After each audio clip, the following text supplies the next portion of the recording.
rattrapage des alliés au Kobota dans 50 ans et pas dans Zambé. Parce que la Bible dit ce qui est impossible aux hommes est possible à Dieu. Oh, c'est impossible dans Batou. C'est possible pas dans Zambé. Donc, dans 4 saison, il y a rattrapage tout le monde en restauration. Dans 4 saison, il y a rattrapage tout le monde en récupération. Dans 4 saisons de rattrapage, tout le monde a rétablissement. Parce que pas dans Zambé impossible les athées. Et pas dans Zambé impossible les athées.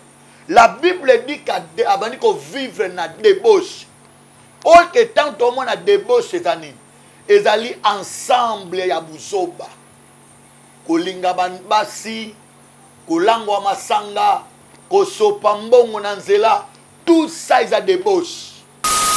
Et bien les Zambé a pambola bango papa. Bazwa kaba occasion ya ba député. Bazwa kaba occasion ya kokamba mboka. Bazwa kaba occasion tamcha ko simba mbongo. Bon. Mais bayebaki ko se maintenir te. Bana nzamu susu lelo otozali ko benga bango na rattrapage. Peut-être que Nzambe a pesaka mais ayeba ko saisir occasion te. Non Nzambe te mutalobi ke zo mutazu sida il faut akufa.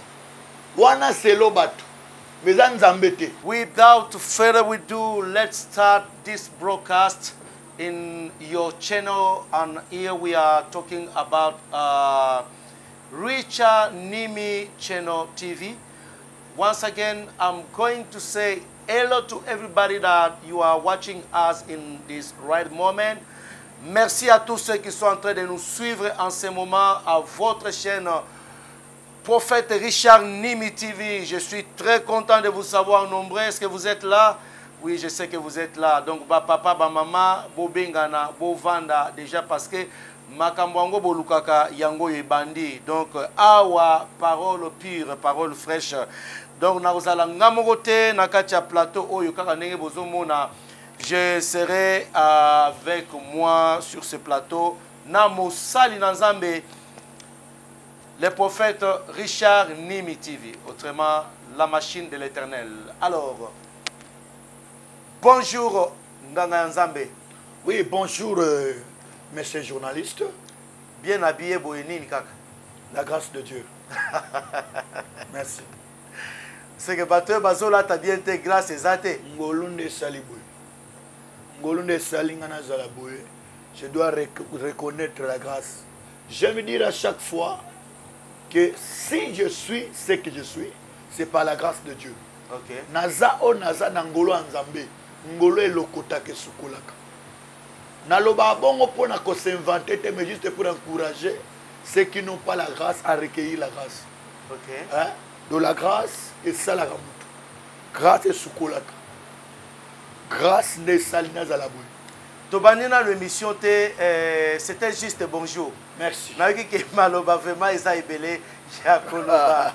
Ah papa journaliste. En tout cas. Nicole Bele boni libota. Bon libota vraiment ezakimia kande mozomona ngamoko ndenge pe ozomona libota en tout cas kimia eza makasi. Nangolo ensemble toujours parce que nous vivons que la grâce de Dieu. Hein? Nous vivons que la grâce de Dieu. Donc tout ce que moi je suis, ce que ma famille est, c'est la grâce de Dieu. Hein? Dans mon avis que ndengo moninga za makambo ya ngolu. Et ngolu wana pe eza contaminé tina famille nanga. Ndena avis que famille pesa bien. Ministère penzamba zo sungana ye, ezo ko évoluer très kitoko.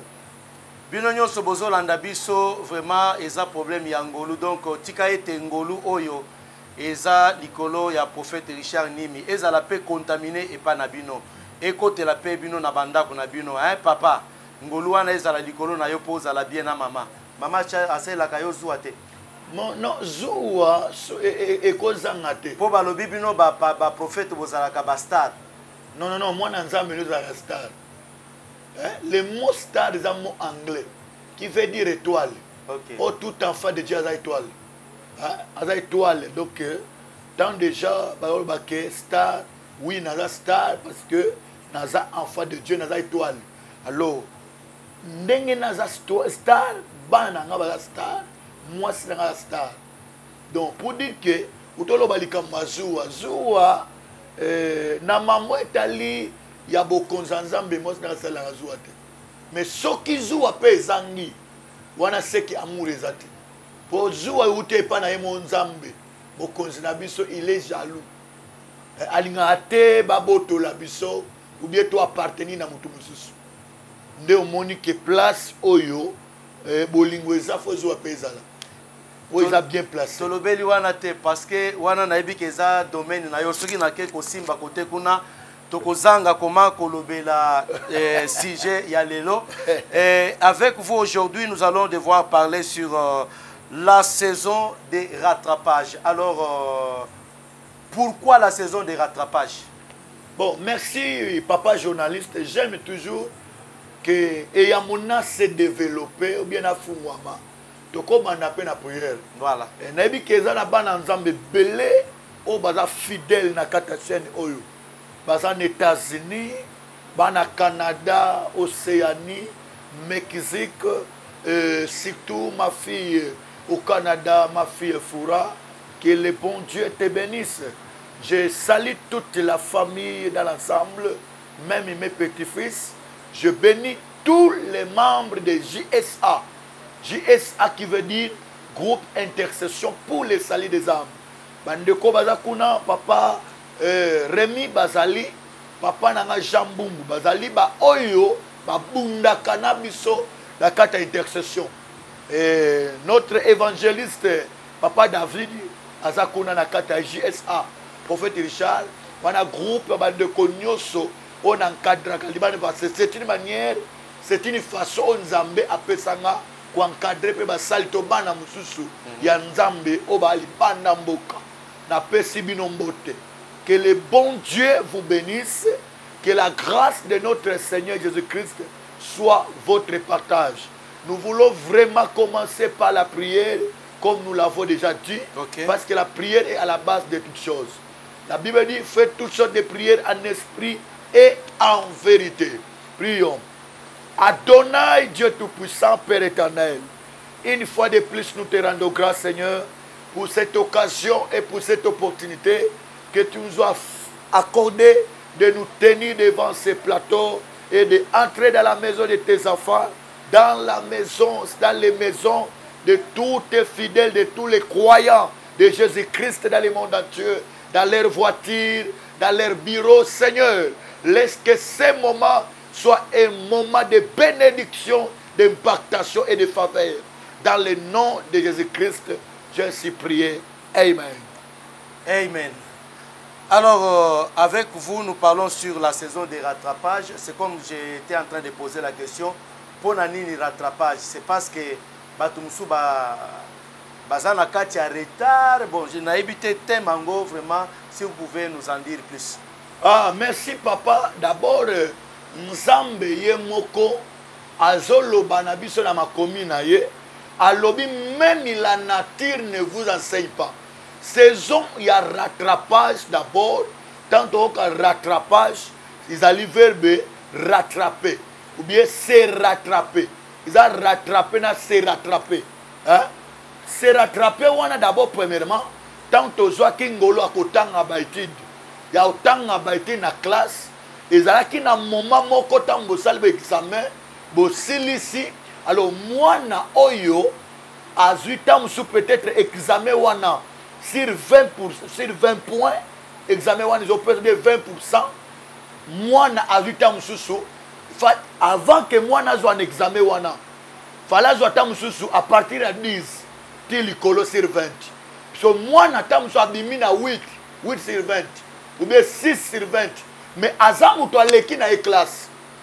Aleki na classe, mais azui na examen tam sous technologie.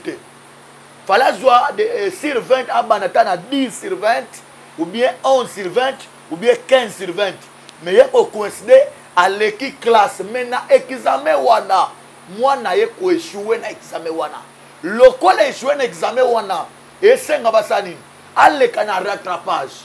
Ba collection na période mo ba bengi tout ça ba examen de rattrapage. Alors rattrapage ça dit ce qui na zo qui na technologie ti de bana baloba ke na bima ki na technologie na bima na chimie na bima tam sous na latin hein latin pourquoi na pesi mbota ba degré ba ça latin philo parce que ngamo pe na la du domaine tam sur na latin na zui na latin te alors obimi siko na latin ba bimi so na ba cours wana donc ozui no pourcentage à bien mais ba cours wana ozui yango te il faut siko sani o le kana rattrapage au sala examen de rattrapage ne sikoyo ba sali so examen de rattrapage kuna nde ba ko récupérer ba pourcentage to ba point o ba ko tia pote libulu ya examen wana sani ezipama nde eloko bengi rattrapage et na kati na batu na bonzambe pe ezali pona wana eza selon le monde notre koloba mais na kati ya bonzambe pe ezali na ndeni ozomona na yo oza mwana nzambe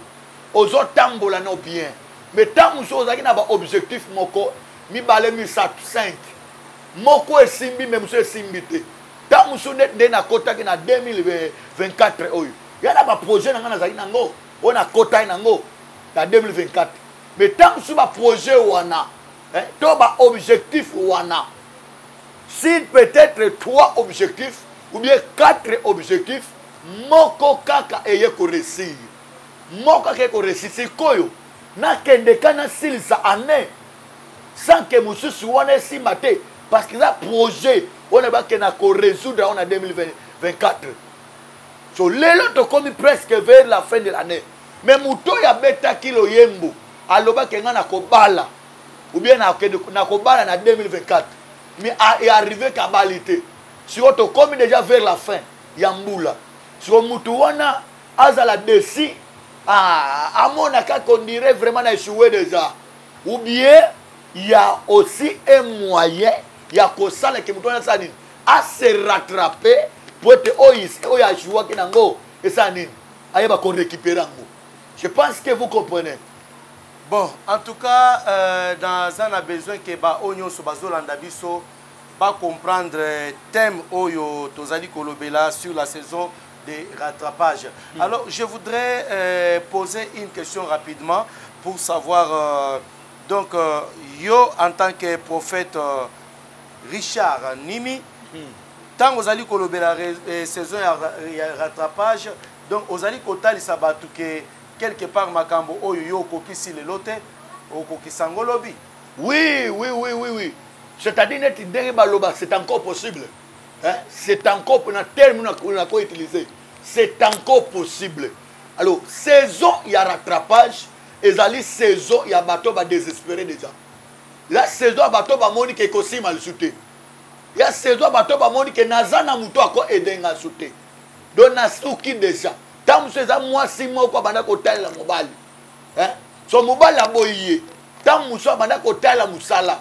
Son musala baby. Est-ce que mutuana toti ke kandengo wana a demeurer na désespoir ou bien a demeurer na kati ya komone kondie ko simba sute non. Nzamba pesi biso ndingisa ke bato bazomona ke makambo simba te. Papa banda na bala déjà na kokisi 45 ans. Alors selon le monde médecin alobi ke 45 ans comme dans la ménopause. Mais or et pas dans nzambe rattrapage ezali. Rattrapage ezali okobota na 50 ans et pas dans nzambe. Parce que la Bible dit ce qui est impossible aux hommes est possible à Dieu. Oh, c'est impossible na batu. C'est possible pas nzambe. C'est pour dire que période il y a rattrapage et zalaka. Nzamba peut singa mission oyo. Que bande konyoso. Oyo déjà ba moni ke loko ne ko sima sute. Que nakoba la sute. Fiancé nanga déjà ayeb singa que en tout cas toboyana. Mais avec Dieu c'est possible. Que oyo beba ke sanini. Ezongla. Donc na kati ya saison ya rattrapage to mona nini restauration. Na kati ya saison ya rattrapage to mona nini to mona récupération. Okay. Na kati ya saison ya rattrapage to mona rétablissement. Je pense que vous me comprenez, papa journaliste. Merci beaucoup prophète. Alors donc vous voulez dire que mutu oya sali buzoba na kati ya vie naye parce que vous devez savoir que ezanaba makamususu et comme la kabiso, c'est parce que nous-mêmes, nous en sommes responsables. Nous en sommes responsables. Dans le cadre où yomokonde au BBC makambo, alors vous devez attendre une saison de rattrapage. Et si vous devez attendre la saison de rattrapage, qui doit vous donner maintenant cette saison de rattrapage? Voilà, kunande nazo ya sikoyo. Parce que na quatre émissions, to na quatre thème oyo. Na kolobya pe ba principe pour rattraper ou bien pour se rattraper. Omona, muto atango na bozoba tant que la grâce est encore là. C'est encore c'est encore possible qu'à partir de l'émission oyo, muto ya tango na bozoba abebisi vinaye. Tamsu mambebe la ya ju maladi, tamsu alongola bazemi. Papa na kobota le souté. Ozui sida. Ozui pe sida mais na ekobo na yo. Oui. rattraper. Mais pas dans Nzambe sokaye. Nzamba capable ko klemawa. Ebele bazo kufa papa. Mais bazo kufa mais Nzamba lobi. Nzamba biki sika molimo na eme ya kufi. Bazali.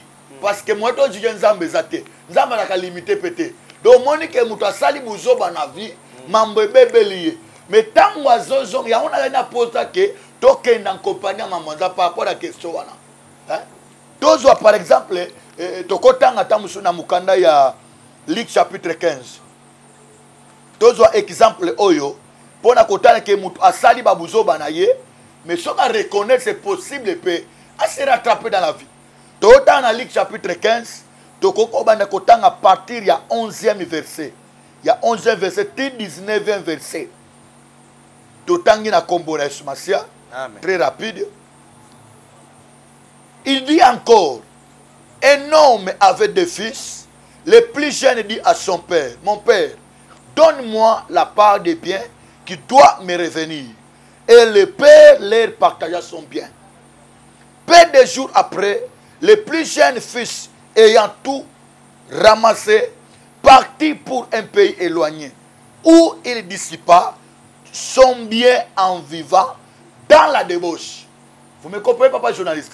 En vivant dans la débauche, lorsqu'il lit tout dépensé, une grande famine survint dans ce pays et il commença à se trouver dans les besoins. Verset 15.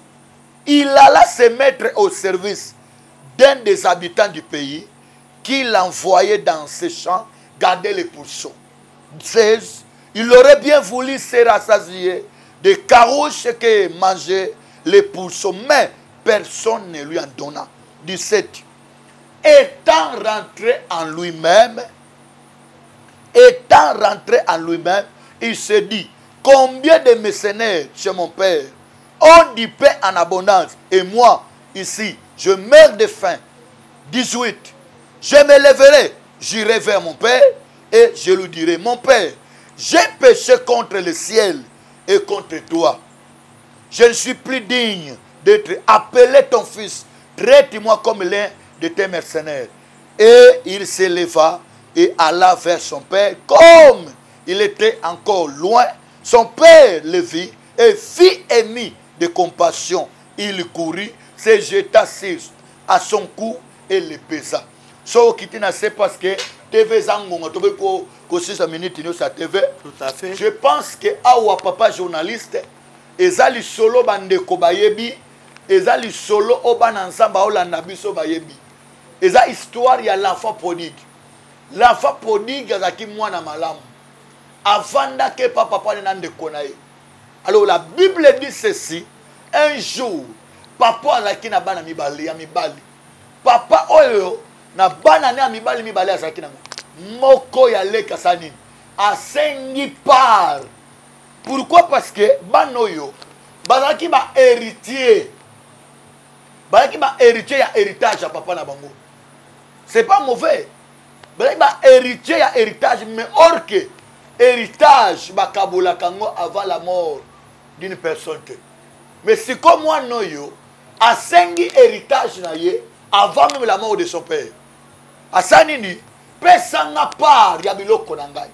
Poyeba ke biloko na ye pe ya héritage ne zalaki. Pesanga déjà. C'est pour dire que bandaka la papa banolo bilaka ki biloko za yo. Yo kozwa oyo, yo kozwa oyo. Par là j'ai compris que papa a salaka testament déjà. Avant même akufa. D'autant a sali testament erreur papa tamuso sala wana ngam na lobi. Wana za commenter le prophète. Papa tamuso salaka déjà testament. Alors testament salaki assez alakisaki déjà moi. Nzoka de testament ezana pouvoir pe na valeur soki butakufa. Mais mwana asani asengi para biloko na ye oyo il faut ezala ya ye.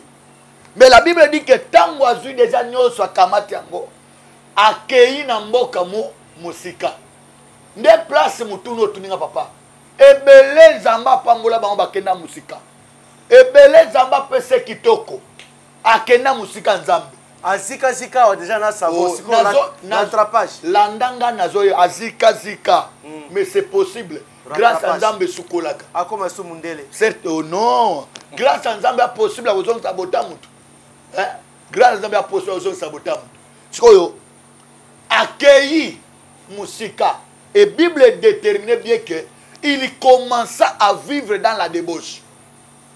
Moi buzoba otangela kinga ke muta vivre na buzoba ndenge moko payer ami mona ki kaza na liberté te de mona basi bujule babo mama bal perdre mibal voilà na ko se rattraper à 60 ans après cet enseignement c'est possible muto se rattraper ozalaka Sarah oui c'est possible muto se rattraper parce que pas dans Nzambe impossible ezate et pas dans Nzambe impossible ezate.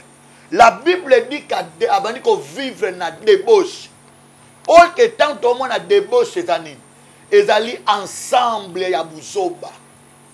Kolinga basi, kolangwa masanga, kosopa mbongo na nzela, tout ça ils a débauche. La Bible dit que nyoso azalaki nango lokola bozwi. Esani, esili. Et puis abandi su koyoka baposa. Ebele Nzambe apambola bango papa. Bazwa kaba occasion ya kozala ba député. Bazwa kaba occasion ya kokamba mboka. Bazwa kaba occasion tamutu ya kosimba mbongo. Bon. Mais bayebaki ko se maintenir te. Otongi ndako te. Otongi ndako te. Bo siko tango esili mbongo na yo pe Nzambe azalaka na kati te. Boyebisanga nanu tango kobeba. So après Nzambe kuna nde nazoya.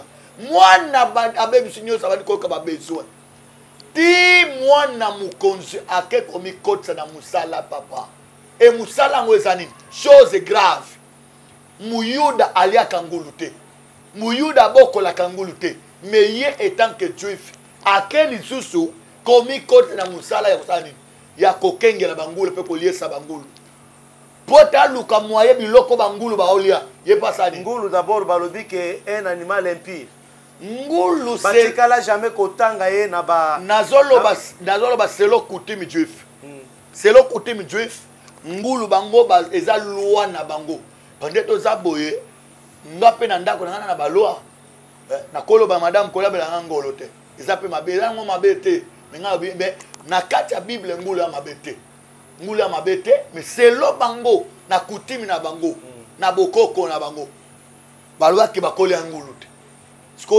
chose grave mwana wana juif mais tellement qu'il a besoin asuka ki papa muto na ki mwana riche asuka ki tellement nzala et comme ko ya makasi ake komi koza tina musala ya kobokola bangulu ya koliesa bangulu pote nini ba alia kata biloko bangulu ba olia tala niveau papa tala niveau bana nza mususu lelo o tozali ko benga bango na rattrapage peut-être que Nzambe apesaka mais ayeba ko saisir occasion te alors passe yesikoyo alors ba principe bon aloba que la personne ne peut pas se rattraper si ce ka kona ba principe te maintenant simba ta principe moko voilà to simbango parce que tant voilà principe aliboso oyo sauvaki mwana oyo la Bible dit tango abandi koluka aliata biloko bangulu baolia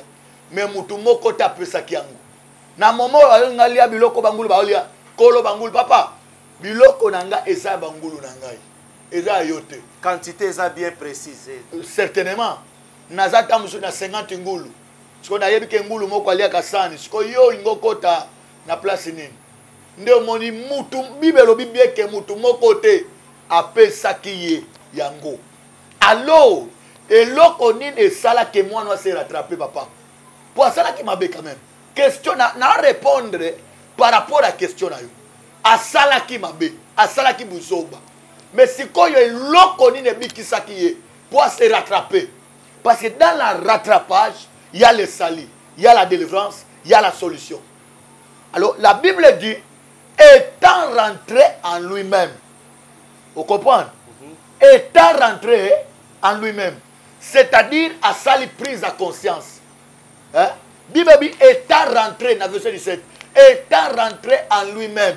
Autocritique. Ah, attends, ah, oui, papa, le lot va te belé depuis Akouya, depuis Azwa malade wana, depuis Mobile wana boya ye batikala ba épave.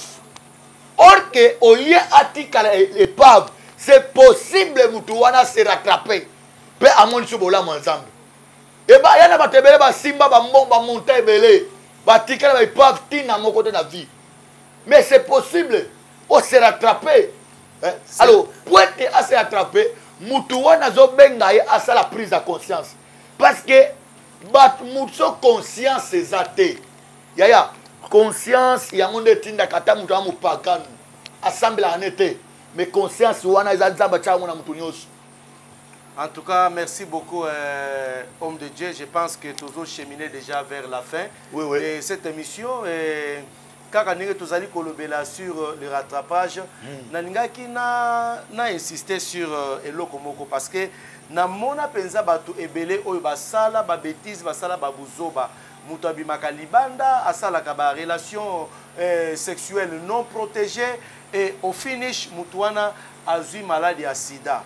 OK, tango wana nde conscience ezongaka po tango mutu wana na makasi et conscience est zongagate azomonaka ikobreza bien parce que mutu wana déjà azui déjà sida et belé na mona kaka bakufaka babikaka te donc rattrapage wana sikoyo okoloba rattrapage eza ya ndeni mutu atubela kaka nzamba azwaye molimo na ye kende na kati ya kimia mais rattrapage c'est seulement par rapport ya ko continuer lisusu ko vivre sur la terre non nzambe te mutu alobi kezo mutu azui sida il faut akufa wana selo batu mais nzambe te ou encourager non encourager te mais pas dans nzambe nzambe te mutalobi ke donc l'homme de Dieu naloba l'homme de limisanga papa journaliste nalingi te au monde journaliste ça l'homme de Dieu te rosa na l'homme de Dieu mais pour l'homme de Dieu pour na yo pas bien au monde dans moment oyo OK okoki kozala pour te expliquer bien le kolobi wana okozwa sida mais nalingi te au monde sida lokola lifelo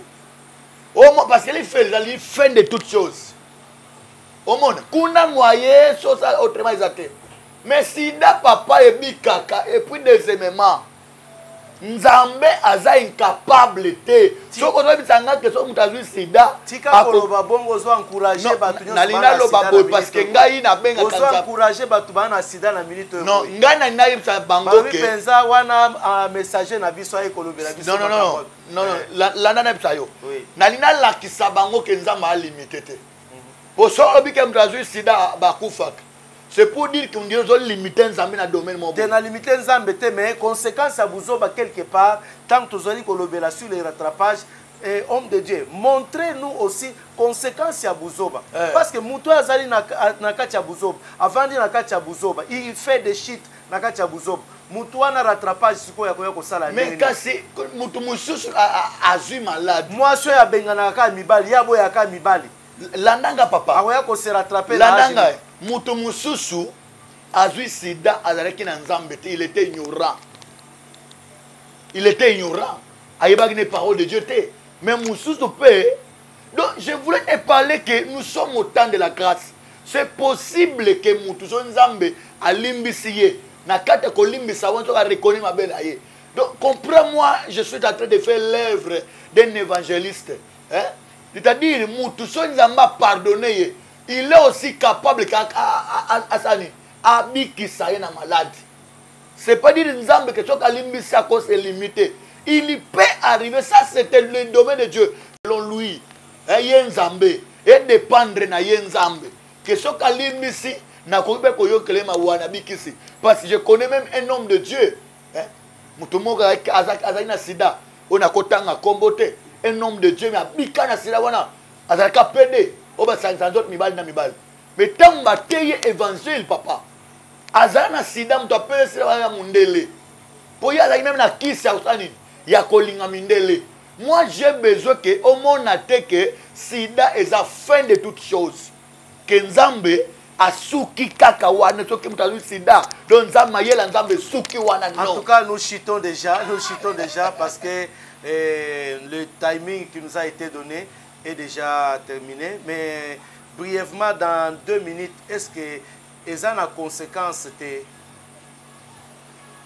Conséquence ya conséquence pour na mutu oyo asali buzoba, est-ce conséquence ezalaka te ou bien d'après vous mutu nyonso oyo asala bêtise rattrapage ekozalaka? soki azongi epai na nzambe akoki kose rattrape, c'est possible tana ba c'est possible akoki kose rattrape soki azongeli nzambe. Mwasi oyo ya libala azwi zemi ya libanda akose rattrape ndeni? Mwasi ya libala azwi zemi ya mobali mosusu mais yango nazoloba nzambe alobi nini akose rattrape ndeni? nzambe alobi nini si mon peuple sirkite ntango ba mon peuple ala na mwana nzambe ti.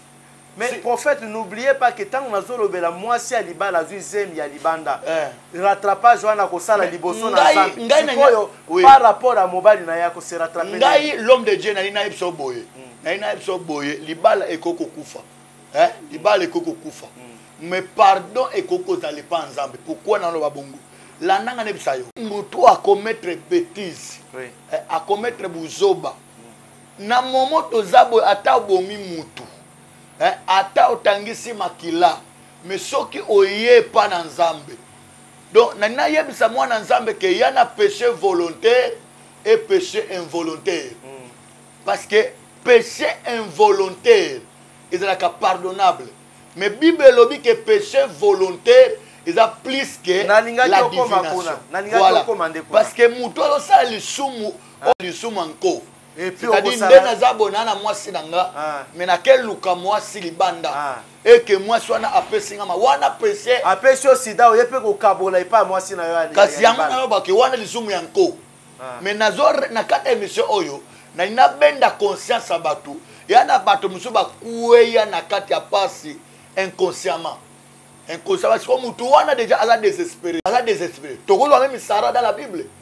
Sarah zaki mwasi Abraham. Je pense c'est temps déjà ici li. Sarah zaki mwasi nzambe limisanga papa na wasisa. Sarah zaki mwasi musala nzambe. Mais Sarah tellement comme on est umeli. C'est un rattrapage to que na sens négativité. Mais tant amoni ke umeli. Et umeli po bana nyonso ba ishura na classe. Et lui ko lo bate ke po batanga kité. Tamsu ndengo ngome melanga. Ndipo na zwa ko na sens wana. Bana ba ishura kana tamsu na chimie na technologie tamsu na latin philo na latin oyi ko bateki atanga kité non c'est que na domaine wana ezaki makasité nde ba ko rattraper so mutu oyo neti Sarah amoni ke na komi na âge oyo mais nzambe alobaka ke na kobota habité amoni mwana servante na ye akabi mobali asani akabi mobali c'est une erreur. C'est une faute. Akabi mobile panani. Et pas ya moi musala. Mais tango azongi azali prise à conscience. Il allait perdre son mariage. Il allait perdre son mari. Mais tango azali prise à conscience, il a récupéré. Parce que il faut na benga na agar. Mais a proposé mobile benga na mwana oyo. Na mwasi oyo. Alors nzambe peut autoriser qui est autoriser qui a pour que benga na ye yo ka mwasi na yo.